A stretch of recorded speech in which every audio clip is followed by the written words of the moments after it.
In outer space, two alien ships are fighting with lasers. One ship opens a wormhole and escapes just in time. It comes out near Earth, hits a satellite, and starts falling apart. Inside, an alien hunter jumps into an escape pod and shoots himself out before the ship crashes. Meanwhile, in a Mexican jungle, sniper Quinn McKenna is watching cartel members. Right when he takes his first shot, the Predator ship crashes nearby and throws Quinn to the ground. He wakes up and goes to check the crash site. There, he finds some Predator armor, like a helmet and wrist device. His teammate Dupree suddenly shows up. He gives Quinn a bag so he can hide the alien gear. Quinn tries on the Predator wrist device, but then he and Dupree hear a noise. They look up and see one of their teammates hanging upside down, dead. The Predator appears. It moves fast, turns invisible, and dodges every bullet. It shoots back and kills Dupree in seconds. When Quinn gets closer, the Predator wrist device activates by itself and fires a shot that knocks the Predator out and cuts the hanging body in half. Blood pours everywhere, making the Predator visible again. Quinn grabs the gear and runs away. On his way out, a small metal ball falls out of the wrist device and Quinn picks it up too. A little later, a government team led by Traeger arrives. They already seem to know what Predators are. They take the unconscious Predator and all the alien tech they can find. Next morning, Quinn reaches a small town. Since the alien gear is deadly, he decides to parcel it to his son as evidence. He tells the bartender to mail these items, but the bartender refuses. So Quinn uses the ball to become invincible and scares the bartender into doing it, and he swallows the ball just in case he needs it. Meanwhile, Quinn's son Rory is a smart boy with autism. He's home when he received the item sent by his father. At a park, government agents grab scientist Dr. Casey. They show her photos of the Predator and the crashed pod.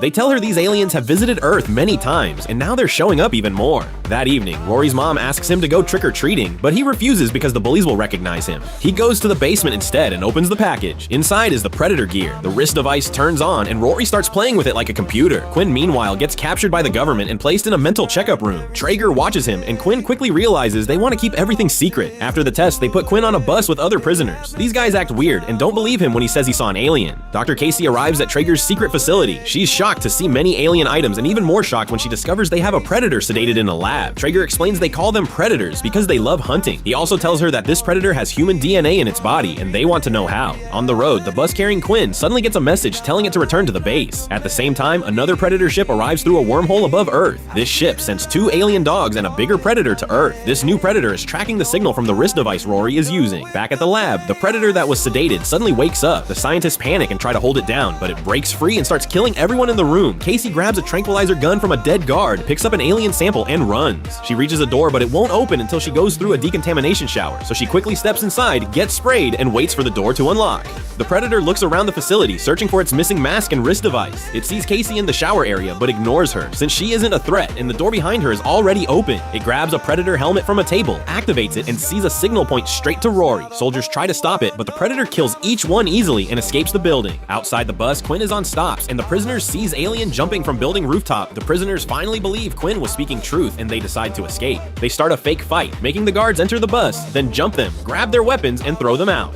At the same time, Casey runs out of the facility and chases the Predator. The Predator now sees the second alien ship fly over with two jets chasing it and starts moving toward that direction. Casey jumps from a rooftop onto the moving bus to shoot the Predator, but she accidentally shoots her own foot. Quinn tries to shoot too, but the Predator destroys one of the bus's tires, making it stop. The prisoners quickly look for another ride. Casey is almost shot by guards, but Quinn's group finds some bikes and picks her up in time before escaping. Not far away, the other bigger Predator lands and sends its two alien dogs out to hunt. Quinn and the other soldiers hide in a motel room and wait for Casey to wake up. When she opens her eyes, she panics, grabs a shotgun, and thinks they kidnapped her. Quinn quickly calms her down and explains that Traeger's men tried to kill her because she stole the alien sample. Casey agrees to help them and explains what she learned at the lab. This makes Quinn realize that the Predator is coming for Rory because the wrist device is with him. Meanwhile, Rory is at home checking out the Predator helmet. When he puts it on, it projects a video showing how Predators upgrade their bodies by adding DNA from different species. Excited, Rory decides to go trick-or-treating using the Predator gear as his costume. When Quinn and the team reach his house, Rory is already gone. Quinn tells Emily, his ex-wife, everything. She gives him a gun and tells him to bring their son back safely. Some of the soldiers don't want to go, but after hearing how skilled Quinn is, they all agree to help. Meanwhile, Rory is out trick-or-treating. Sadly, he's recognized by the two bullies who always pick on him. They start making fun of him again. Rory ignores them and knocks on a house door, but the owner steps out and also mocks him before throwing something at him. This activates the Predator helmet. It fires a blast without Rory meaning to. The blast kills the man instantly and blows up his house. All the kids scream and run away. Quinn and Casey see the explosion from far away and drive toward it. Rory panics, drops the helmet, and runs to hide in a baseball field. But suddenly, the two alien hounds show up. Before they can attack, Quinn arrives and hits them with his car. The rest of the team shows up too. Casey takes Rory to safety while the soldiers shoot at the alien hounds. One hound chases Quinn through the field, but Quinn manages to throw a few grenades into its mouth and it explodes. The other hound gets shot to death by the team. Casey begins collecting some samples from the dead hound, but then the predator suddenly appears from the shadows. It grabs one of Quinn's teammate by the throat and threatens to kill him if they don't drop their guns. The team drops their weapons, but Quinn quickly reacts and shoots the predator, forcing it to release Nettles. Everyone runs and hides inside Rory's school. The predator walks in after them. Quinn knows the predator wants the wrist device, so he takes the mini computer from Rory and hides with it. The predator finds them and grabs Quinn by the neck. Quinn hands the device over. Before anything else can happen, the predator is suddenly pulled out the window. The bigger predator has arrived. The team runs away while the two aliens fight. The bigger predator wins easily, smashing the smaller one into a car and ripping out its skull and spine.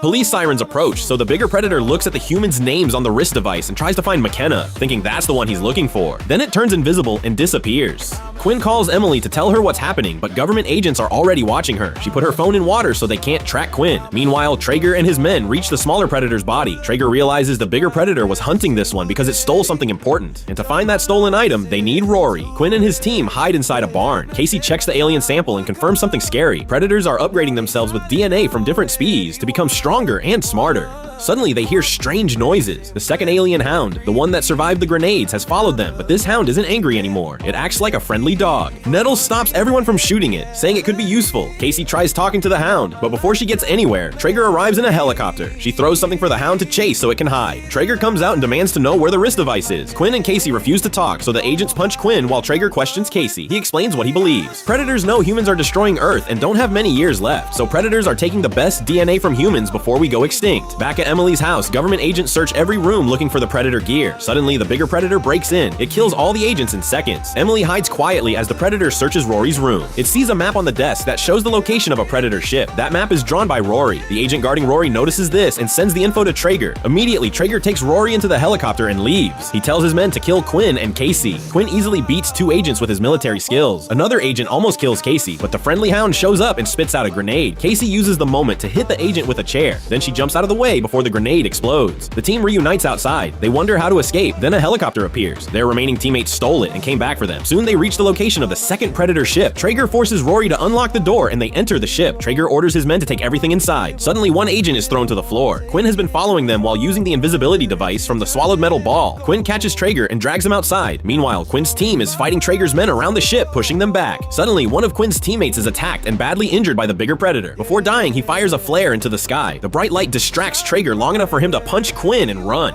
A shootout starts between both groups. Quinn pulls Rory behind cover and gives him the invisibility device so he can stay hidden. The predator arrives and starts killing Traeger's men instantly. Then the predator enters the ship and activates the speakers. A loud sound hits everyone's ears, and then the predator's voice starts translating. It says it came to destroy the ship so no one can use its technology. When the message ends, the predator sets a timer to blow up the ship. Quinn and Traeger stop fighting for a moment because they now have a common enemy. Both Quinn's team and Traeger's agents run into the forest to hide as the predator leaves the ship. A few seconds later, the ship explodes behind them. Suddenly, they hear a strange noise. A predator weapon flies out of the trees and slices off an agent's arm. Both groups move back as they fire at the predator, but nothing works. Two of Quinn's friends decide to act as bait. The predator jumps in and attacks everyone, killing soldiers left and right. It attacks the two friends who are acting as bait. They're badly injured and realize they won't live, so they shoot each other to avoid the pain. The predator returns and grabs Rory. The predator drags Rory toward its ship. Quinn runs after them as fast as he can. Rory drops the small metal ball during the struggle. The predator takes Rory inside the ship and begins lifting off. Quinn and his other teammates jump onto the top of the ship as it rises. Inside the ship, Rory sees the predator activating the force field, a deadly energy shield that slices anything it touches. Quinn dodges it just in time. Nebraska ends up on the outside of the force field, unable to get inside. Nettles gets caught and loses his legs before falling to his death. Nebraska realizes he has one chance to help Quinn and Rory, so he sacrifices himself by jumping into the ship's turbine. The engine breaks and the ship starts spiraling down. Quinn uses the force field to protect himself as he slips inside the ship. The damaged ship crashes hard into the ground. Quinn crawls out, but the predator follows him. The two begin fighting. Quinn tries everything he can, but he's not strong enough to beat the predator in hand-to-hand combat. Just when the predator lifts its blade to kill Quinn, Casey suddenly appears. She jumps on its back and fires straight into its head. Quinn pushes the predator toward the force field generator. Rory activates the shield at the right moment. The predator's arm gets sliced off instantly. Quinn shoots again and finally kills the predator with several shots to the head. Quinn looks at his fallen teammates and takes something from each of them as a way to honor them. He and Rory stand together for a moment to remember their friends. They just met yesterday and they sacrificed their lives for him. Sometime later, Quinn visits a new government facility. They're preparing preparing for future alien attacks using everything Rory decoded from the Predator tech. The scientists finally open the mysterious item the first Predator stole. Inside is a special suit called the Predator Killer. The suit attaches itself to a scientist-like armor with weapons forming around his body. It looks deadly, but after a moment, the suit turns off and returns to its pod. Quinn looks at it and says, "That's my new suit."